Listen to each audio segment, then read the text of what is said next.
Good morning, Malcolm Nance. Good morning, Steffi. How are you? I am good. Listen, I know there's a lot going on, a lot of distraction, but I feel like we have to keep coming back to the focus that James Clapper said Vladimir Putin basically installed a president. I mean, we got to stay focused, don't we? That he is a totally illegitimate president, and that's why there's getting to be so much heat and noise now, right?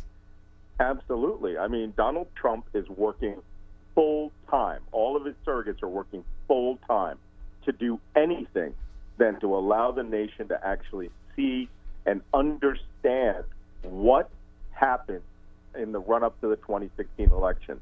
I've got my new book coming out, Plot to Destroy Democracy. And, I can tell you what the first sentence of the book is. On November 8th, 2016, Vladimir Putin became the first Russian president of the United States. Yeah. And it's as simple as that. Trump must know, he has to know, the legitimacy and the balance of his presidency is at stake. And he, like a good mob boss, will fight the prosecutors, will, kill witnesses, whatever they want to do in order to hold off his prosecution. I'm sure you heard a reporter was just shot and killed in Russia. Yeah, the headline, Russia says Mueller probe is pointless, hopes it will wind up soon. It's kind of weird, isn't it, Malcolm, how their talking points always seem to echo. They mirror each other. Yeah, well, what you have going on here is the dictator's playbook. And they mirror each other because Russia started in 2012 assisting Trump. And they coordinated in 2013 at Miss Universe. There's a lot of evidence to that point. And everything since then, has been symbiotic. Donald Trump needs Russia Today's bot, needs all of this alt-right feeding into this rage that they want to put against everyone who dares look into their affairs. Yeah. And again, they understand that if anyone gets an honest look into Donald Trump's world, it will come crashing down in the criminal enterprise that it's always been. But now a criminal enterprise with potentially espionage and conspiracy with foreign intelligence agencies as a giant cherry on top. Yeah.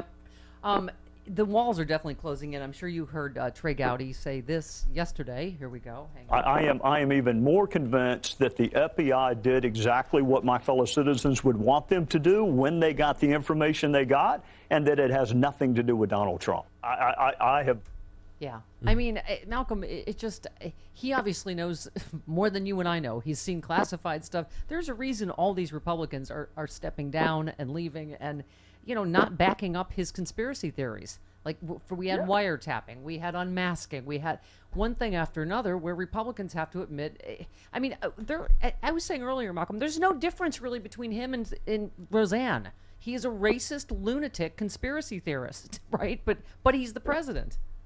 I have to believe deeply in my heart that the Republicans that are really bailing and running, these high-level guys, like Paul Ryan and Trey Gowdy, that they understand that there's a Benedict Arnold moment coming to this nation's history again. Yep. And that the people who are associated with him, who are in office, will essentially be branded as people who, facilitated potentially a massive betrayal of the public trust. Now, I can't use the T word yet, but who have gone out there and have misled America and will take all of these millions of Americans down the primrose path, and they see how it's going to end. Yeah. And the one thing you don't want to do is if you really want to be in the future of the Republican Party, you need to be the guy who was not associated with Trump, who called it out, who will be there to pick up the pieces after people go to prison. And people are going to go to prison. They already started going to prison. Yeah. Oh, is that the, what did he say, Mueller, the young and beautiful lives that Mueller is destroying? I'm not sure who he's referring to. Manafort, General Flynn? Ivanka. This playing the victim. And meanwhile, Malcolm, for many reasons how disturbing these rallies are that he has, but there he is walking out the Spygate thing and everybody's cheering again when you have Trey Gowdy simultaneously on TV knocking it down, right? I mean, we're in this is and Rudy Giuliani's saying it. This is for public opinion. This is to undermine the investigation. I just go ahead. Well, you have to understand, and I'm sure everyone understands, we live in a different reality bubble. Mm-hmm. We live in the real world. We understand facts. Things that we deal with and discuss are empirical. We read books which you can, which actually have references in the back, right? These people live in an alternate reality. They do not care about facts. They do not care about the truth. They want what they are getting, which is a fascinating ball of hatred, vitriol, negative speak. I mean, not borderline, full-scale authoritarianism. And they want, my friend Jim, who writes the Stone Kettle blog, he's an ex-Navy warrant officer who went through me. He said, this rally's not going to end until I get a Sieg Heil out of you. Yeah. I mean, interesting you use the word authoritarian, because how many people have we seen, everybody from Watergate, with their hair on fire? Carl Bernstein just warned of authoritarianism. He said, I think we can look at a big picture now with some real definition, in which it's a perilous moment for our country. It's a question of whether lies authoritarianism and the character of the President of the U.S. are going to take us to an authoritarian place where we've never been, in which he will bury a duly constituted and legal investigation that will determine whether or not the President is above the rule of law. And he also quoted as saying, why is he afraid of Mueller? He knows Mueller has the ability and the facts to reveal him, Donald Trump, in a really terrible light. What you just said, I mean, it's so obvious at this point, isn't it? Yeah, it absolutely is. And this is why I punched out a 300-page book on it. Democracy is under direct attack. Yeah. Democracy worldwide is in retreat. Authoritarians, I call it the axis of autocrats, as being led and pushed by Vladimir Putin, are winning. They are winning all around the world. Austria, Hungary, Italy. Only Germany and France and Netherlands staved off a complete authoritarian, ultra-right-wing takeover of Europe last year. Yeah. But it won't last. It won't last until people understand that your way of life, the way that we have always had it, 1787, when the Constitution was ratified, it's under attack and may go away. We may be sitting at the doorstep of the first dictatorship or autocracy of the United States. And I didn't make that joke about Vladimir Putin becoming the president as a joke. Yeah. Okay. Mm-hmm. He engineered this. There is ample public evidence, without knowing the top secret stuff that Mueller has, that shows he's done it all around the world. And how are you? How is an American, Malcolm? As an American, forget Republican, Democrat. How are you not sick to your stomach when that realization comes over you, that our president, as James Clapper said, was absolutely installed by Vladimir Putin, that it absolutely affected the outcome of the election? I mean, I don't know. Is that how lost the Republican Party is? That they just don't care as long as they win? They don't care if there's cheating and there's a hostile foreign government installing the president? Yes, you're absolutely right. And I'm telling you, this goes back to that alternate reality they live in. I talk to these people. I train a lot of law enforcement. And these guys are like, oh, Obama destroyed America. And I'm thinking, what the heck is wrong with you? What are you talking about? Not one of you can show me precisely what you're talking about, right? These are the same guys who talk about gangbangers and all this, and I go, Obama was the black guy you always claimed African Americans should be. Yeah. Now he becomes president, and you hated his mere existence. You sound like Chris Matthews. This guy did everything right. I mean, what? I don't get it. Yeah. I'm channeling Chris. I love Chris. I know. But I got to tell you, the point is that these people are willing to sacrifice American republicanism, American democracy, to have an authoritarian, top-down, dictatorial government that feeds only them. Yeah. Everything in their grievance. They were talking about Roseanne yesterday and all the people who were going out and complaining about her unfair treatment. and saying, "Yep, this is economic anxiety." That last election wasn't about economic anxiety. No, that last Yep. election was about Race. winning at all costs. And to Russia knew overturn that, everything. Malcolm. As you write in your book, Russia knew that. That's why all these bots were in the middle of all these racial issues and, blacks for Bernie and all of these different groups that were trying to exacerbate every racial division we had, right? Absolutely. Social media was the one weapon that was missing from the Soviet arsenal that could have, changed the world into a Soviet-dominated world.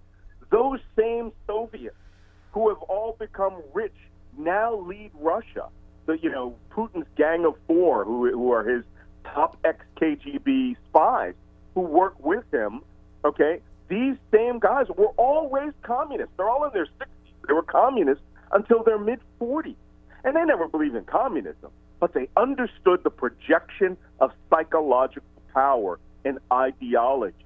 And now that Russia is the heart of global Christian conservatism, and that's how American evangelicals call Russia, they understand that this country was primed to have conservatism co-ops taken over by them and then to take down global liberalism. And you hear that all the time, that European democracies are under attack by, illiberal governments. It's not illiberal. It is Russian-backed. They actually have a name for this. They call it themselves the World National Conservative Movement. Yep. And they believe that global conservatism and oligarchy is the future leadership philosophy in the world. And Trump was their designated person, Right. and the alt-right are their designated hitters. Let me give you one more. Carl Bernstein. He said Mueller has enough to show Donald Trump and his lies in a way that definitely the American people, including a lot of Fox viewers perhaps, may be convinced that we are seeing a false narrative by the President of the United States. Trump does not want this story told. That's the bottom line. I hate to be the happy clappy liberal, Malcolm, but as you always say, I have to believe the story will be told. That, I agree with Dan Rather that maybe this Roseanne thing is a tipping point, but I believe karma and Mueller are coming for Donald Trump too. And as you always say, there's too much evidence. There's too many. Look at all these intercepts from foreign intelligence agencies. Don Jr., they have stuff on tape, right? Well, not that you're going to know about. And, all I'm saying is this, okay? Mueller's investigation will be legitimate enough. The activities that are overdue.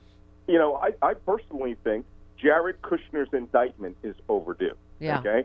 I mean, it's way overdue. Right. The guy, an easy catch was him trying to get Russian back channel secret communications. Right. That's Espionage Act stuff. So Mueller has obviously, a unified field theory where all of these various conspiracies, which we all know about, come together under one figure, and that's Donald Trump. Donald Trump decided no matter what, he would take this presidency. He accepted assistance from anyone who would offer. Saudi, Emirati, Israeli, Russian, whoever, screw everybody. We get power. And like my little joke I made on Twitter last week, it's like the Penguin becoming the mayor of Gotham. Controls the police department. He can investigate everybody, destroy the bat signal, whatever. This guy thinks he owns America. And it is up to us to understand we own America. And that's why my last PSA, starting right now, everyone identify one or two people who do not vote and make this election, 2018, this could, as somebody said on my Twitter feed, this could cost you your life if you don't vote in this election. You said this, vote like your life depends on it. This is how democracy is saved. And more importantly, on your Penguin joke, Mueller is Batman. So there's a happy ending. All right. Hey, one last request. Yep. Would you people please start using the hashtag Ligate? If you respond to me in any way, just put it in there because it's a tweet. Yep. People are responding to tweets and doing likes and all that stuff on my feed. You've got to push this thing because they have literally a psychological warfare machine hashtagging democracy needs to hashtag Liegate. I think Nicole Wallace was all of us last week when she's reading Trump tweets, as we all do on the air, and she just stops and goes, I'm not reading these anymore. They're all lies. Yeah. They're all lies. But we got to call it out. Yep, exactly. All right, honey. Talk to you next week. Malcolm Nance, everybody. I may be in your basement next week. Oh, surprise. Oh, my God. Okay. All right. Okay. Everybody settle. All right. We'll see you next week. All right. Bye-bye. Love you. Bye.